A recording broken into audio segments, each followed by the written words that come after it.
August 7th, 1944. The morning fog clung to the hedgerows of Normandy like a shroud, damp and heavy. The distant rumble of engines echoed through the mist, a subtle heartbeat that hinted at the mechanical beasts moving unseen. You can almost smell the iron tang of the soil, churned by years of rain, mixed with the acrid scent of burning diesel. Somewhere ahead, a lone farmhouse shivered under the weight of an invisible threat. Inside it, SS-Hauptsturmführer Michael Wittmann squinted through his binoculars, his eyes locking onto the American positions just beyond the next ridge. The Panther he commanded, gleaming and formidable, seemed invincible under the gray light. His crew, seasoned veterans, leaned casually against the tank's armor, sharing a smirk over a small, strange object in the dirt, a crude, shoulder-fired American weapon no bigger than a rifle. Bazooka, one of his men laughed, tossing the device from hand to hand like a toy. They expect us to fear this?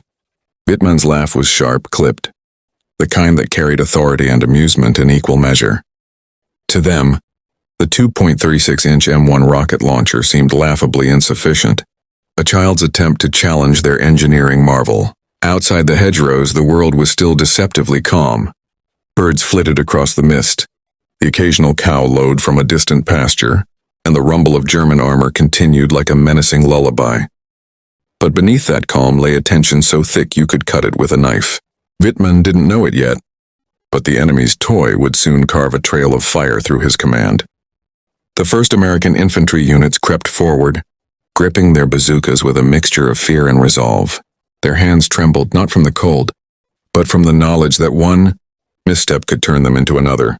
Casualty in the endless grinding war. They didn't laugh. They had no reason to. Their confidence rested not in armor or numbers, but in this small underestimated weapon and the skill to use it. The Panther's gun traversed lazily, scanning the horizon, a predator confident in its dominance. You can almost feel the weight of that, arrogance pressing down through the steel hatch. And then somewhere in the hedgerow ahead, the first faint whistle of a rocket disturbed the morning silence, sound almost insignificant, almost comical. But when the rocket struck, piercing the Panther's side armor with a violent hiss of fire and smoke, that laughter would die instantly. The invincible machine, the pride of German engineering, erupted into flame. The soldiers who mocked it moments before froze, their eyes wide with disbelief. Wittmann's face, a mask of iron seconds ago, twisted with shock and fury. In the hands of a young American infantryman, the $12 bazooka had just rewritten the rules of engagement. One shot, one moment, one flame that would consume a $120,000 killing machine. And all the confidence, all the mockery evaporated into smoke and terror. The battlefield had changed. And no one on either side fully realized how quickly this toy would turn into a harbinger of death across Normandy's rolling fields. The morning sun struggled to pierce the thick fog, casting jagged shadows across the hedgerows. Wittmann's Panther idled, treads grinding the soft earth.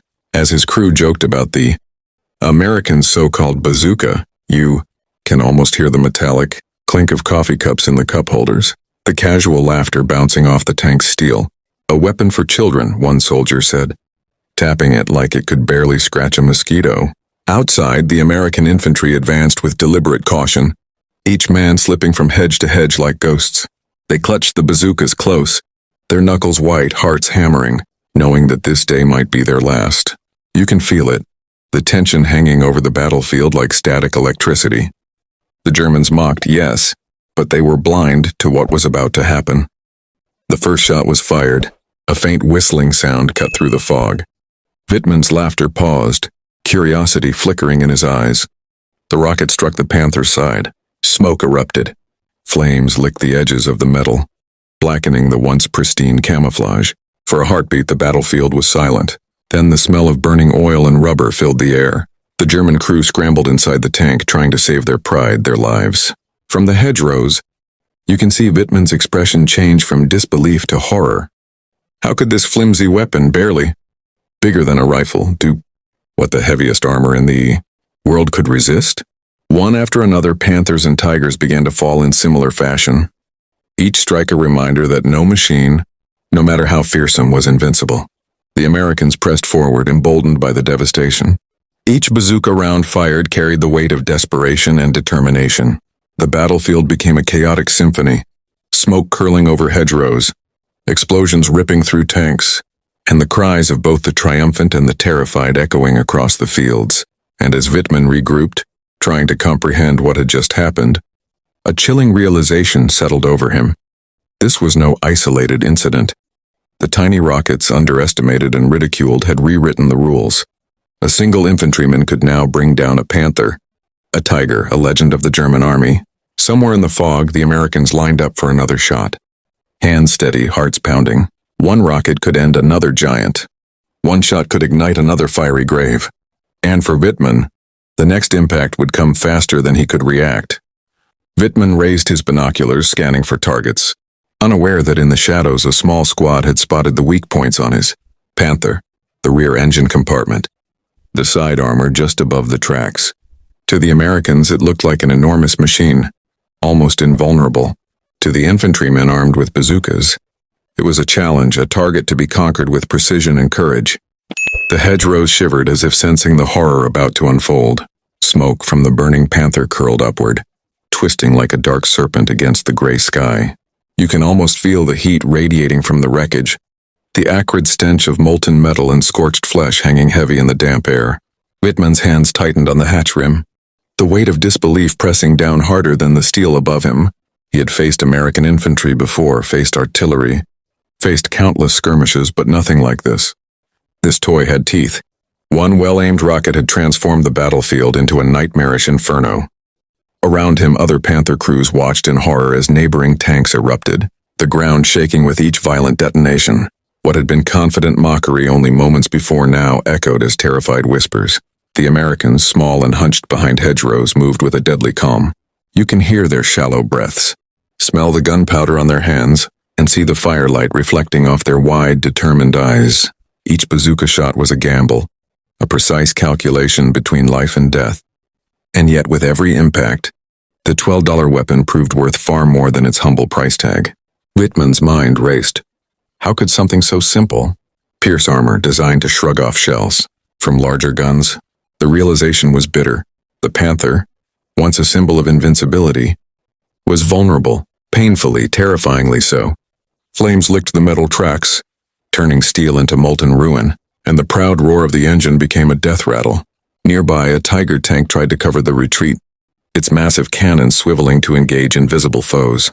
But the Americans had learned their lesson. Each shot aimed for the sides, the rear, the thin points between rivets and seams. And each shot found its mark.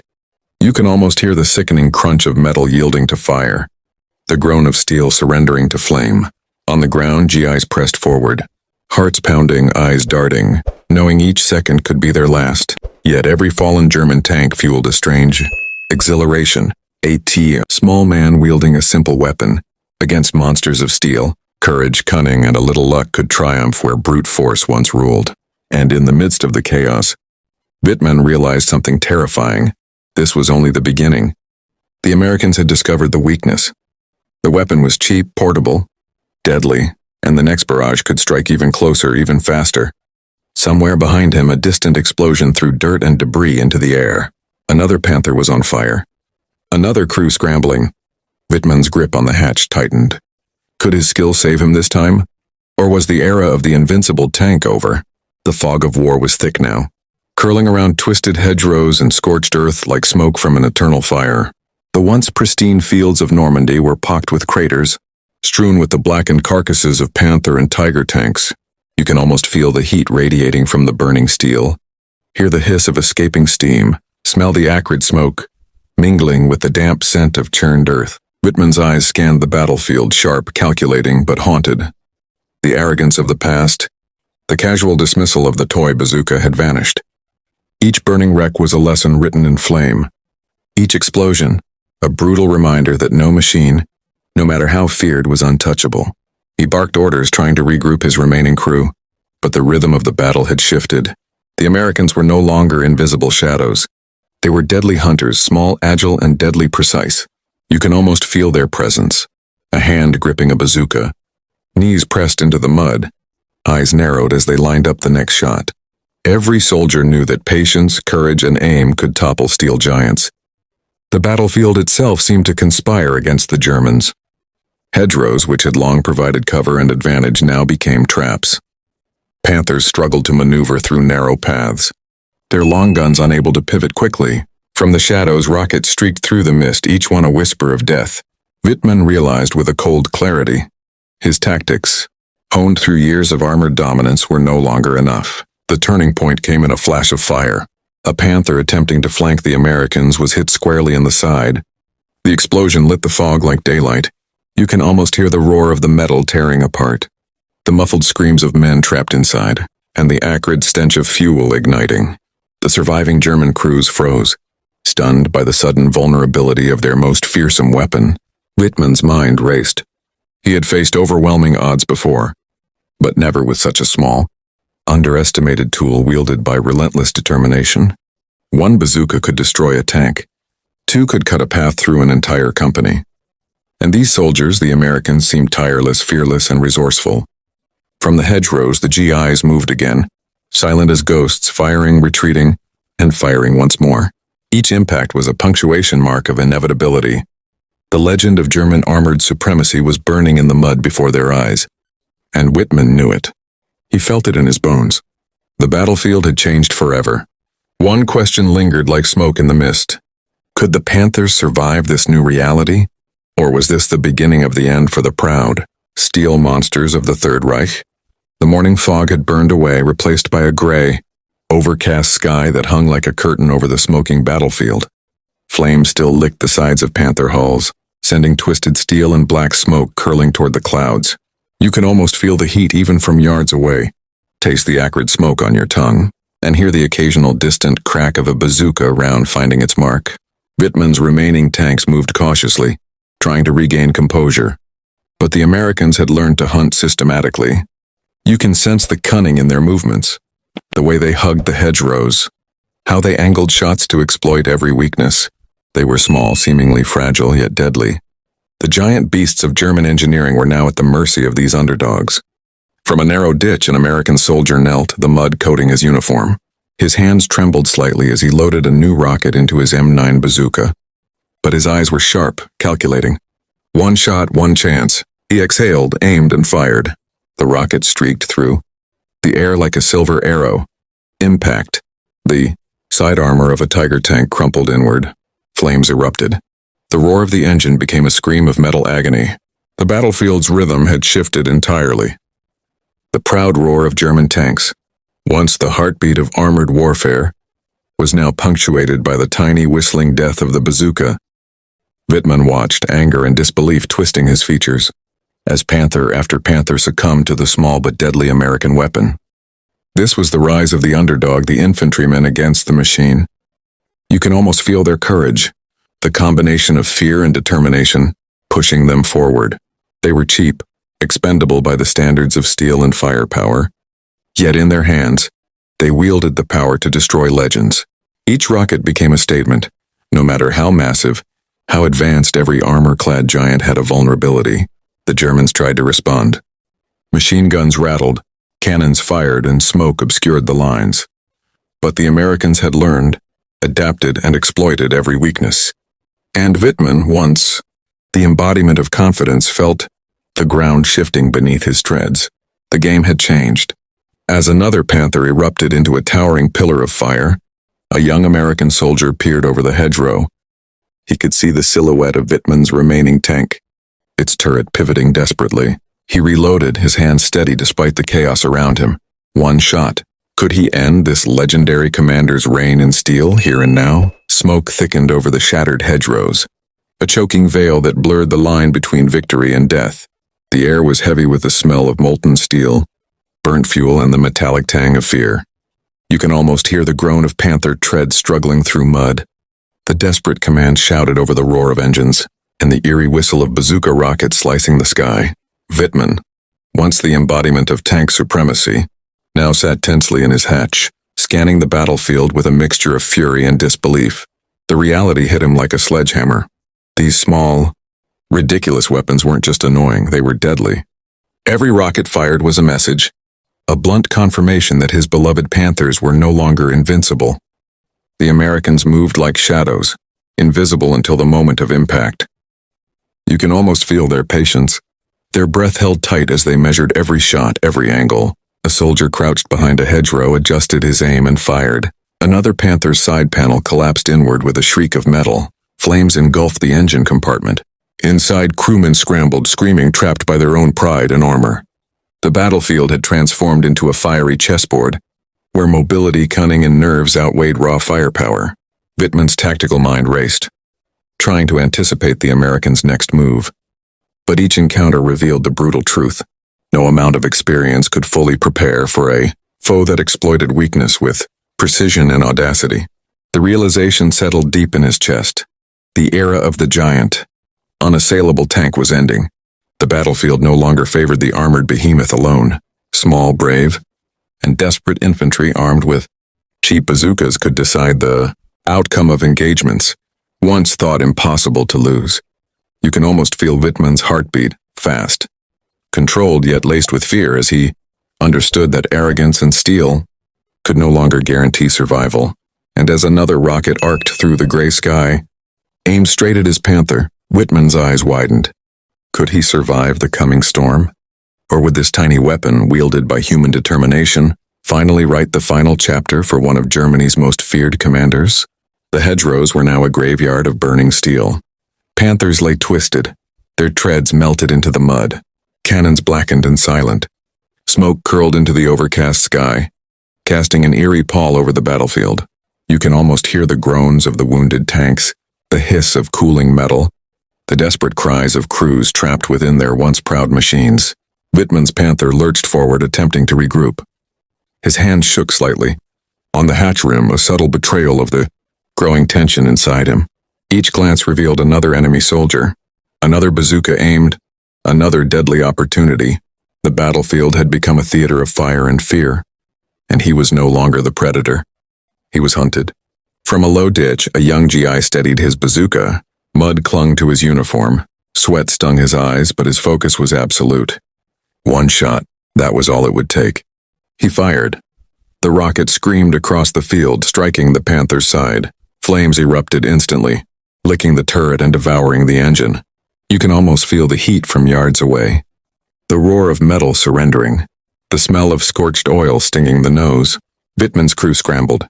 Orders shouted over the chaos. Yet there was nothing left to be done. The tank, once a symbol of invincibility, now burned like paper. The commander's laughter, the arrogance that had filled him moments before, was gone, replaced by a bitter, hollow rage. One after one, the Panthers fell, their crews forced to flee or face fiery death. The Americans pressed forward, emboldened by their success.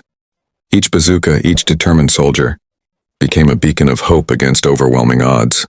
You can almost feel the adrenaline, the raw courage that surged through them. A weapon so small, so underestimated, had rewritten the rules of engagement. The battlefield was no longer defined by who had the heaviest armor. It was defined by courage, precision, and the will to survive. Wittmann, finally forced from his Panther, watched the destruction from the muddy hedgerow. Flames consumed his pride, his command, his era. He understood in that gut-wrenching moment that the age of unchallenged armored dominance was over. One small weapon, wielded with skill and bravery, had toppled giants. And in that realization, the battlefield held a new lesson. Even the mightiest can fall, and even the smallest tool can become a harbinger of destruction. The sun had finally broken through the gray clouds, casting pale light on a battlefield littered with smoldering hulks of Panther and Tiger tanks. The air was thick with the scent of burning fuel, twisted metal, and the quiet whispers of men who had survived or barely escaped death. You can almost hear the echo of gunfire fading into memory, replaced by the soft crackle of dying flames and the distant moan of wounded machinery. Wittmann crouched in the mud, his uniform streaked with soot and sweat. Pride, arrogance, and invincibility had been stripped away in minutes. The battlefield around him was a stark testament to the rise of the underdog, the triumph of courage and ingenuity over raw power. A $12 bazooka had rewritten history in flames. The Americans moved cautiously through the hedgerows, checking their lines, reloading their weapons, eyes bright with exhaustion and quiet satisfaction. You can almost feel the gravity of what they had achieved. Small men with simple weapons, toppling the legendary steel monsters that once seemed untouchable. Each fallen tank was a story, each flame a reminder that no advantage, no matter how mighty, was permanent. Wittmann stood slowly, his gaze sweeping across the ruined battlefield. He could see the faces of his crew, young men who had survived, hardened by shock and terror. The lesson was clear, brutal, and unforgettable. Arrogance could be lethal, and the underestimated enemy could strike with devastating force. You can almost feel his realization, echoing in the mud and smoke. Experience alone could not guarantee survival. The bazooka's legacy endured long after the last shell fired. It became a symbol of ingenuity, courage, and the unpredictable nature of war. A cheap portable weapon, in the hands of determined infantrymen, had transformed the tactics of armored warfare. It reminded the world that the smallest spark could ignite the largest blaze, that bravery and precision could topple giants. As Wittmann finally turned to retreat, the sound of crackling flames behind him, you can almost feel the weight of history pressing down. The battlefield had changed forever. The invincible had fallen. The underestimated had risen. And somewhere in the haze of smoke and heat, the echo of the tiny bazooka's whistle lingered, a haunting reminder that no armor, no matter how fearsome, was truly safe. If you were blown away by how a tiny bazooka could take down these massive Panther tanks, make sure you hit that subscribe button and turn on notifications so you never miss another incredible WWII story. Drop a comment below. What moment in history do you think changed the course of the war the most? And don't forget to like this video if you love seeing bravery and strategy collide on the battlefield.